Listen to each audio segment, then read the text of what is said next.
فمن شہد منکم الشہر، تو جو تم میں سے مہینے کو پا لے، فلیصمہ، تو اسے چاہیے کہ روزہ رکھے، ومن کان مریضا، اور جو کوئی بیمار ہو، او علی سفر، یا کوئی سفر پر ہو، فعدۃ من ایام اخر، تو دوسرے دنوں سے گنتی پوری کرے۔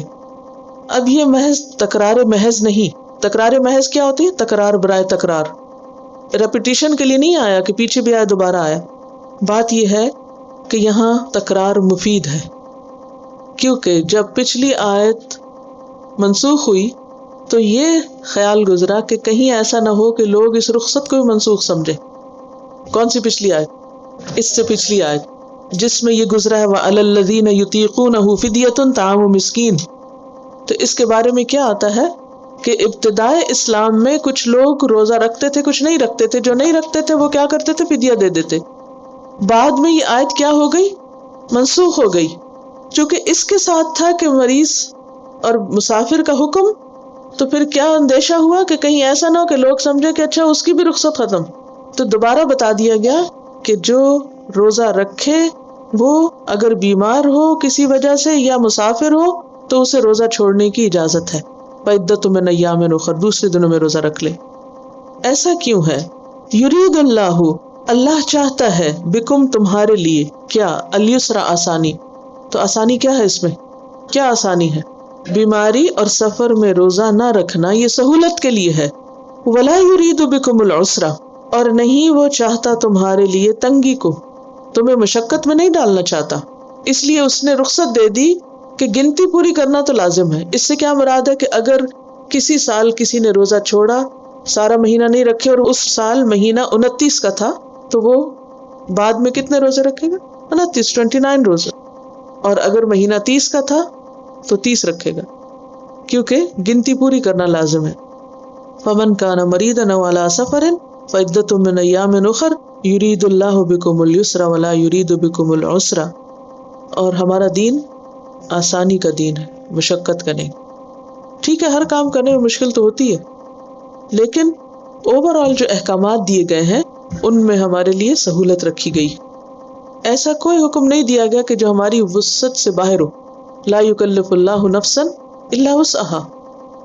نبی صلی اللہ علیہ وسلم نے فرمایا بعثت بالحنیفیۃ السمحۃ السہلۃ، میں ایسا دین دے کر بھیجا گیا ہوں جو آسان بھی ہے اور جس میں سماحت ہے، یعنی جسے مروت بھی ہے اور جس پر عمل کرنا آسان ہے۔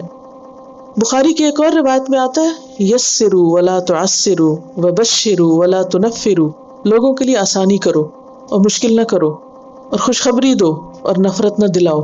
یرید اللہ بکم اليسر۔ پھر اسی طرح صحابہ کے لیے فرمایا، یہ بھی بخاری کی روایت ہے فإنما بعثتم میسرین ولم تبعثوا معسرین، تمہیں اللہ نے آسانی کرنے والا بنا کے بھیجا ہے، لوگوں کے لیے مشقت ڈالنے والا نہیں، تمہیں لوگوں کو مشکل میں نہیں ڈالنا۔ تو جہاں اللہ نے رخصت دی ہے اس رخصت سے فائدہ اٹھانا بھی اتنا ہی ثواب کی چیز ہے جتنا اللہ کے حکم پر عمل کرنا ثواب کی چیز ہے۔ وَلِتُكْمِلُوا الْعِدَّةَ، اور تاکہ تم گنتی پوری کرو، یعنی اصل کرنے کا کام کیا کہ کاؤنٹنگ پوری کرو، خواہ رمضان کے اندر یا بیماری کی صورت میں رمضان کے بعد، کیونکہ یہ فرض عبادت ہے۔ وَلِتُكَبِّرُوا اللَّهَ، اور تاکہ تم اللہ کی بڑائی بیان کرو، عَلَى مَا هَدَاكُمْ، اس پر جو اس نے ہدایت دی تم کو، جو اس نے تمہاری رہنمائی کی، اس پر اللہ کی بڑائی بیان کرو۔ اسی لیے جب گنتی پوری ہو جاتی ہے، رمضان جب ختم ہوتا ہے تو اگلا دن کس چیز کا ہے؟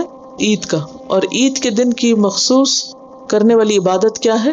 تکبیرات کا پڑھنا، اللہ اکبر اللہ اکبر، لا الہ الا اللہ، اللہ اکبر وللہ الحمد، اور اللہ اکبر کبیرہ والحمد للہ کثیرہ وسبحان اللہ بکرۃ واصیلا۔ تکبیر پڑھنا کیا ہے؟ دراصل صرف زبان سے کہنا اللہ بہت بڑا ہے، اللہ سب سے بڑا ہے۔ کس کس سے بڑا ہے اللہ؟ سوچیں کس کس سے بڑا؟ ہر چیز سے بڑا۔